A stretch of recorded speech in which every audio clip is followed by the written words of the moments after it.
고로 보비치님의 고로 다니는 나타매 고로 나는 스카표매 고로 보비치님의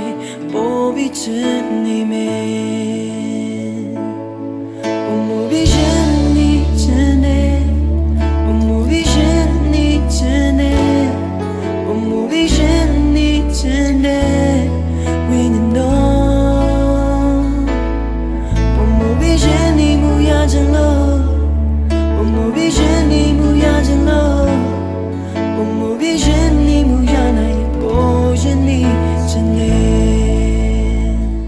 알롱의 맹가봐 알롱고 이부မြန်မာ devotional essay အစဉ်ကနေပြန်လဲကျူးစုပါတယ်ဘုရားသခင်ကိုချစ်ပြီးနှုတ်တော်ကိုဆံရတဲ့သင်တို့အရောက်တိုင်းပုံမှာဘုရားသခင်ရဲ့အလိုတော်ပြည့်စုံပါစေယခုနှုတ်တော်အဖြစ်ရောက်ဆိုင်ဘုရားသခင်အထူးစကားပြောပါစေ Amen Hallelujah Thank you Jesus Lord ဆိုတော့ဒီနေ့မှာကျွန်တော်အခြားသောဘာသာစကားအသုံးပြုနည်း၅မျိုးနဲ့ပတ်သက်မှအနေနဲ့ဝေငှချင်အောင်ဖြစ်ပါတယ် Hallelujah Reko Robo Shatala Bahaya ကျွန်တော်နှုတ်တော်ထဲမှာယဉ်ကျေးခြင်းနဲ့ပတ်သက်တဲ့အရာတွေပြီးတော့မှ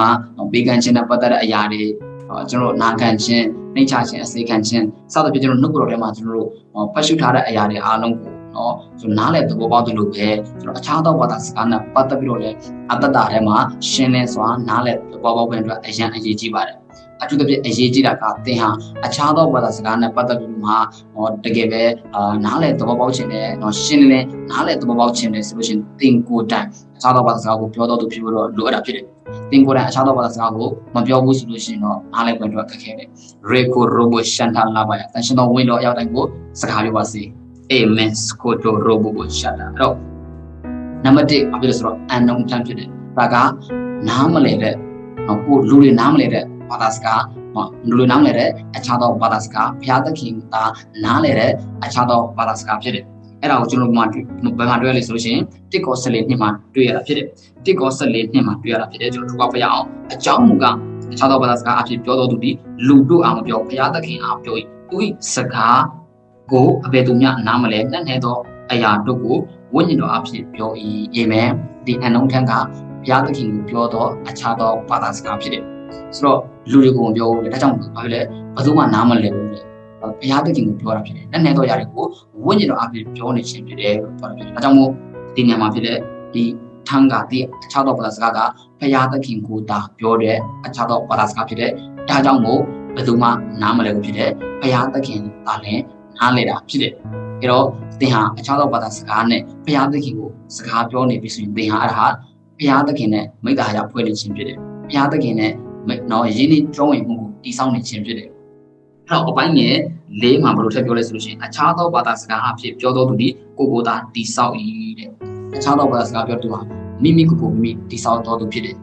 သင်ဟာအခြားသောဘာသာစကားအဖြစ်ဘုရားသခင်ကိုပြောနေတယ်ဆိုလို့ရှိရင်သင်ရဲ့အတ္တဟာဘုရားနဲ့ပတ်သက်ပြီးမှစိတ်အားကြီးလာမှဖြစ်တယ်အလိုတော်နဲ့ပတ်သက်ပြီးမှသင်ဟာစိတ်အားကြီးလာမှဖြစ်တယ်နာခံခြင်းနဲ့စိတ်ရှိခြင်းနဲ့ကျေးဇူးပြုခြင်းနဲ့ယုံကြည်ခြင်းတွေမှာစိတ်အားကြီးလာမှဖြစ်တယ်ဘုရားနဲ့ပတ်သက်ဘုရားနဲ့အလိုတော်နဲ့ပတ်သက်ပြီးတော့မှအစိခံခွင့်ပတ်သက်ပြီးမှအမြဲတမ်းမှအစဉ်သိရှိနေမှဖြစ်တယ်ဘုရားရဲ့နောက်ကိုလိုက်ဖို့ရန်အတွက်သင်ဟာအဖိုးကားတွေကိုလည်းသင်ဟာပေးဖို့ရန်အတွက်အမြဲတမ်းမှအစဉ်သိတဲ့အတ္တဖြစ်လာမှဖြစ်တယ်ဘယ်အခါမှလည်းသင်ဟာအခြားသောဘာသာစကားကိုများများပြောရခါမှဖြစ်တယ် Hallelujah Reko Soto အဲ့ဒါဘာဖြစ်လဲ unknown term ဖြစ်တယ်ဘုရားသခင်ကိုပြောတော့အခြားသောဘာသာစကားဖြစ်တယ်နောက်တစ်ခုကကောင်းကင်တမန်ကိုပြောတဲ့အခြားသောဘာသာစကားဖြစ်တယ်ကောင်းကင်တမန်ဘာသာစကားလို့နှုတ်တော်ထဲမှာဖော်ပြထားတာဖြစ်တယ်တမန်တော်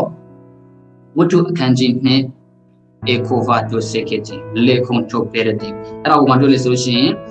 တစ်ကော73တင်မှာတွေ့တာဖြစ်တယ်တစ်ကော73တင်ကောရိန္သုဩရစာပထမစာဆောင်အခန်းကြီး73အပိုင်းငယ်1မှာကျွန်တော်တွေ့တာဖြစ်တယ်ငါသည်လူဘာသာကို၎င်းကောင်းကင်တမန်ဘာသာကို၎င်းပြောနိုင်တော်လေမြစ်တာမရှိခင်အတန်မြေသောတဘိုးခရကဲ့သို့၎င်းတီးတံကိုသာပေးတတ်သောလင်းကွင်းကဲ့သို့၎င်းဖြစ်၏ဆိုတော့ဒီမှာကျွန်တော်အဓိကကျွန်တော်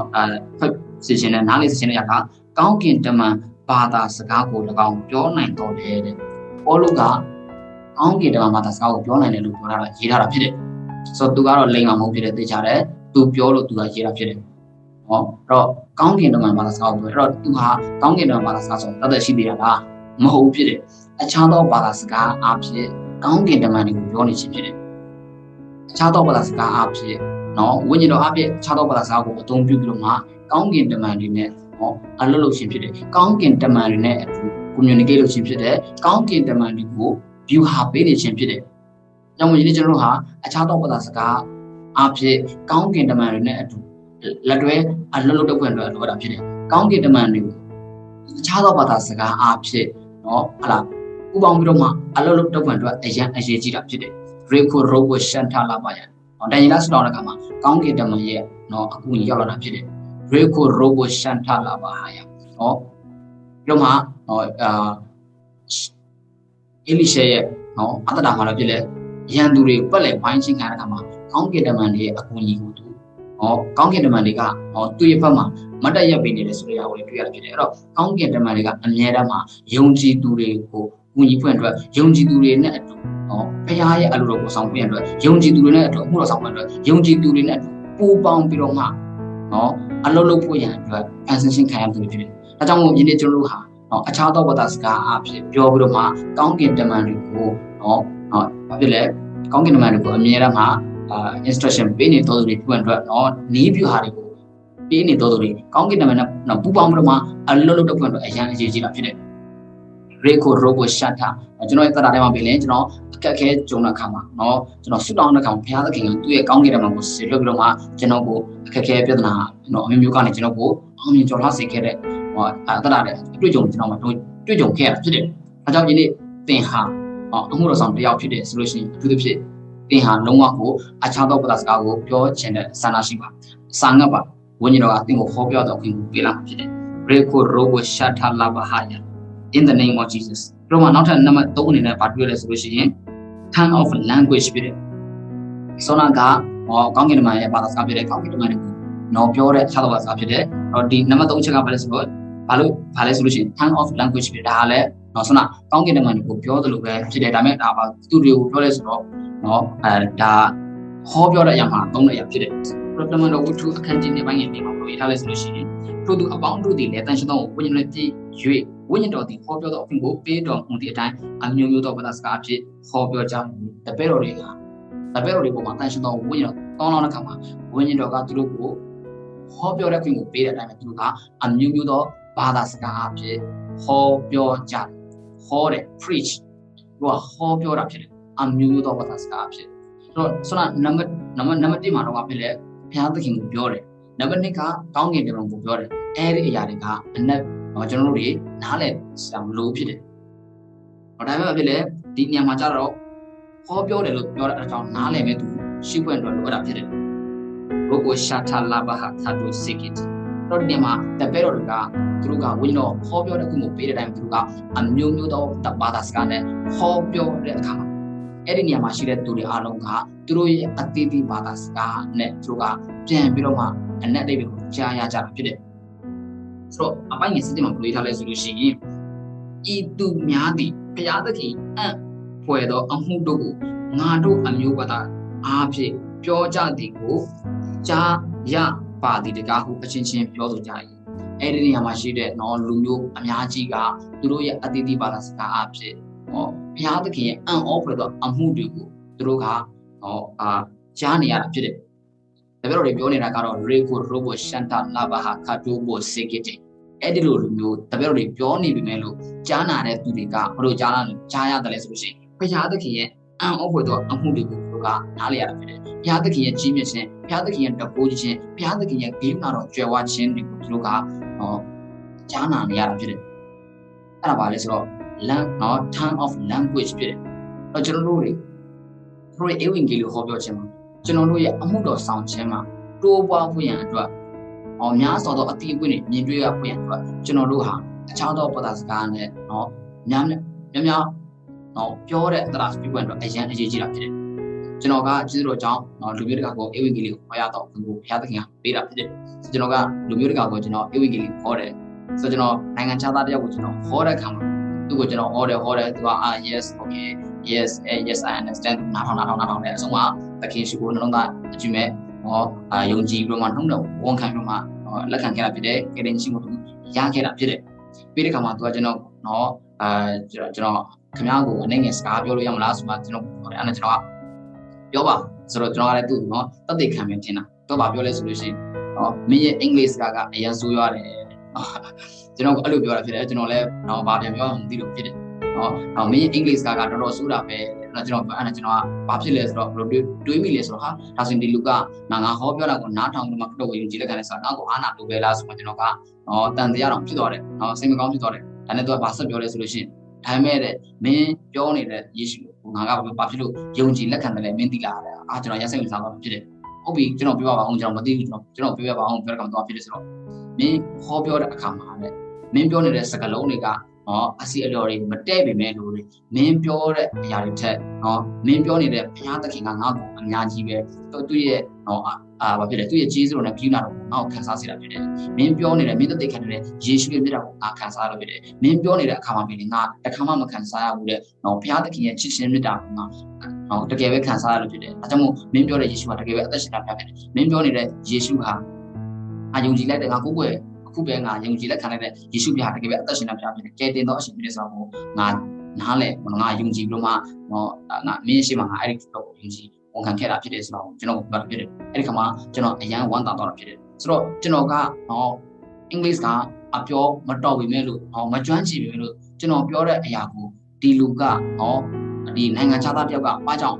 တကယ်ပဲရှင်းရှင်းလင်းလင်းအတ္တမှာနားလဲသဘောပေါက်ပြီးတော့မှတော့ယုံကြည်လက်ခံသွားရတယ်ဆိုလို့ရှိကျွန်တော်ကအခြားသောဘာသာစကားပြောဖြစ်တယ်ကျွန်တော်ကားကိုရောက်တဲ့ခါမှာအခြားသောဘာသာစကားကျွန်တော်နေရာတိုင်းမှာအခြားသောဘာသာစကားပြောတာဖြစ်တယ်ဒါကြောင့်မို့ကျွန်တော်အေဝံဂေလိကိုဟောတဲ့ခါမှာလည်းကျွန်တော်အဲ့ဒီနေပြည်မှာကျွန်တော်ကအေဝံဂေလိအဲ့ဒီနေပြည်မှာကျွန်တော်ကအခြားသောဘာသာစကားကိုပြောထားပြီးဖြစ်တဲ့အတွက်ကြောင့်ဝန်ကြီးရမှာအဲ့ဒီနေပြည်မှာချိတ်ဆက်ရှိတော့တာဖြစ်တယ်အဲ့ကျွန်တော်ဟောပြောတဲ့အရာတွေကိုသူတို့ကအကျွမ်းမဲ့နားနဲ့တော့ပေါ်ရတော့ရရှိတာဖြစ်တယ်ဒါကြောင့်ယနေ့ကျွန်တော်တို့ရဲ့အမှုတော်ဆောင်ခြင်းမှာbreak through ဖြစ်ဖို့ရတော့ဘုရားပုံတော်ထင်ရှားခြင်းအသေးအကွင့်တွေများစွာမြင်တွေ့ရဖို့ရတော့ကျွန်တော်တို့ဟာရောက်တဲ့နေရာမှာရှိတဲ့နေရာမှာအခြားသောဘာသာစကားနဲ့များပြောဖို့ရတော့လိုအပ်တာဖြစ်တယ် hallelujah အဲ့ဒါကဘာဖြစ်လဲဆိုတော့ tongue of language ဖြစ်တယ် reko robo shata labahaya အဲ့ဒီဟာကောင်းကင်တော်မှာစကားပြောတဲ့အခါမှာကောင်းကင်တော်မှာနားလည်မှုဖြစ်တယ် tongue of language ကိုသုံးတဲ့အခါမှာဒီဟာ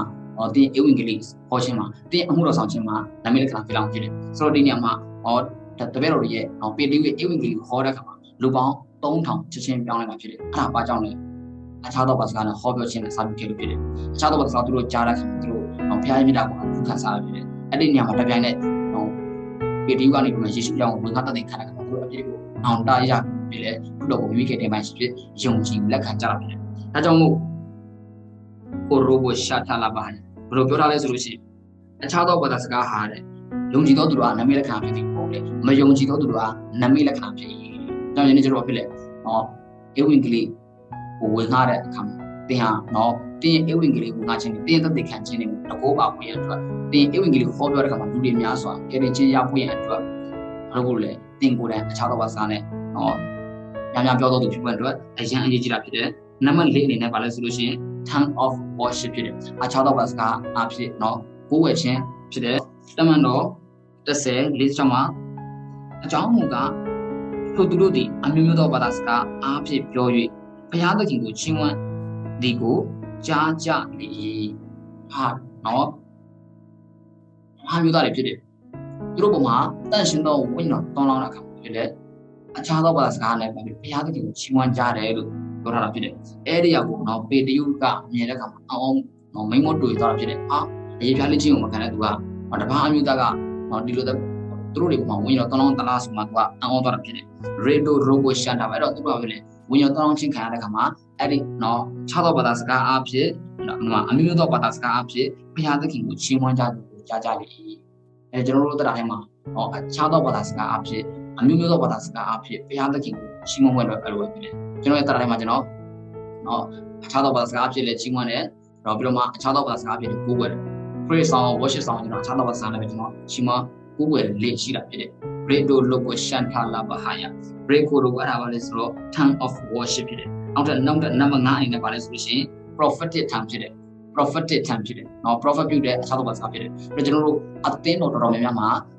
ဟလာဉာဏ်ပြဿနာဖြစ်တဲ့အရာဖြစ်တယ်ဘာလဲဆိုတော့အခြားသောဘာသာစကားကိုပြောတယ်ဆိုလို့ရှိရင်အနက်ပြန်ဖွင့်တော့လို့ရတာဖြစ်တယ်အနက်ကိုမပြနိုင်ဘူးဆိုရင်တိတ်ဆိတ်စွာနေဖွင့်ရတော့နှုတ်ကပတော်မှာပြောထားတယ်ဆိုမှအခြားသောဘာသာစကားကိုကိုယ်တိုင်မဖတ်မပြောတဲ့သူနဲ့အခြားသောဘာသာစကားကိုနားမလည်တဲ့သူ ကျန်းစာမဖတ်တဲ့သူတွေကအဲ့ဒီလိုမျိုးပြောတတ်ကြတာဖြစ်တယ်တိကော14 20ခွန်မှာဘာပြောလဲဆိုလို့ရှိရင်အခြားသောဘာသာစကားအဖြစ်ဟောပြောတော်သူရှိလေ2ယောက်ဖြစ်စေအများဆုံးဆိုတော့3ယောက်ဖြစ်စေတယောက်နောက်တယောက်ပြော၍တယောက်တော်သူဒီအနက်ကိုပေါ်ပြစေမအခြားသောဘာသာစကားအဖြစ်ဟောပြောတော်သူရှိနေတယ်တော့တော့ပဲလေအခြားသောဘာသာစကားနဲ့ဟောပြောတာဖြစ်တယ်အပိုင်းငယ်33မှာပြောလဲ30 yes capacity အပိုင်းငယ်37မှာပြောလဲဆိုလို့ရှိရင်အကြောင်းမူကရှိသမျှတို့သည်ဒီကော14 37မှာအကြောင်းမူကရှိသမျှတို့သည်တင်ချင်းဟာ၎င်းရှိသမျှတို့သည်တတချင်းဟာ၎င်းတင်တို့အသေးသေးတယောက်နောက်တယောက် prophet ပြုရသောအခွင့်ရှိကြ၏ဒါပါလေအခြားသောဘာသာစကားအဖြစ် prophet ပြုခြင်းဖြစ်တယ်ဒီနေ့သင်ဟာအခြားသောဘာသာစကားအဖြစ်တစုံတယောက်ကို prophet ပြုတယ်ဆိုတော့အဲ့ဒါကလည်းအနက်ပြန်ဖွင့်တော်လို့ရတာဖြစ်တယ်ဘာဖြစ်လို့ဆိုတော့ prophet ပြုခြင်းနော်ဟုတ်လားအတထံ prophetic ထံကြတော့ဖြစ်တယ်သူကဘုရားရဲ့စကားကိုတည်ဆောင်တာဖြစ်တယ်အဲ့တော့သင်ကတစုံတယောက်ကိုနော်အခြားသောဘာသာစကားနဲ့ prophet ပြုပြီဆိုလို့ရှိရင်အနက်ပြန်ဖွင့်တော်လို့ရတာဖြစ်တယ်အနက်ပြန်ဖွင့်တော်လို့ရတာဖြစ်တယ်အဲ့တော့နော်ဘုရားသခင်ကိုပြောတဲ့အခြားသောဘာသာစကားကောင်းကင်တမန်ကိုပြောတဲ့အခြားသောဘာသာစကားနော်လူတွေတော့ပြောမှဖြစ်လေ language of tongue ဆိုတဲ့နော်ဖြစ်လေအဲ့ဒီ language of tongue ဆိုတဲ့ဘာသာစကားမှာစ၍အခြားသောဘာသာစကားတွေအားလုံးကိုအနက်ပြန်ဆောင်မှုဖြစ်တယ်ဒါပေမဲ့သင်ဟာ prophet ပြုပြီဆိုလို့ရှိရင်တော့အနက်ပြန်ဖွင့်တော်လို့ရတာဖြစ်တယ်ဆိုတော့အခြားသောဘာသာစကားအတိုင်းကိုအနက်ပြန်ဖွင့်ရအတွက်ငိုဖြစ်တယ်နှုတ်ကပတော်ထဲမှာရေးထားတာကသင်ဟာအခြားသောဘာသာစကားနဲ့ prophet ပြုပြီဆိုလို့ရှိရင်အခြားသောဘာသာစကားနဲ့ prophet ပြုပြီဆိုလို့ရှိရင်အဲ့ဒီအရာကိုသင်ဟာအနက်ပြန်ဖွင့်တော်လို့ရဖြစ်တယ်အနက်ကိုပြန်နိုင်သောသူတစ်စုံတစ်ယောက်ကလာတော့မှအနက်ပြန်ဖွင့်တော်လို့ရတာဖြစ်တယ်ဒါပေမဲ့အခြားသောအရာနော်အခြားသောဘုရားသခင်ပြောတဲ့အကောင်းကင်ဘုံကိုပြောတဲ့အရာနော်လာ unknown tongue of danger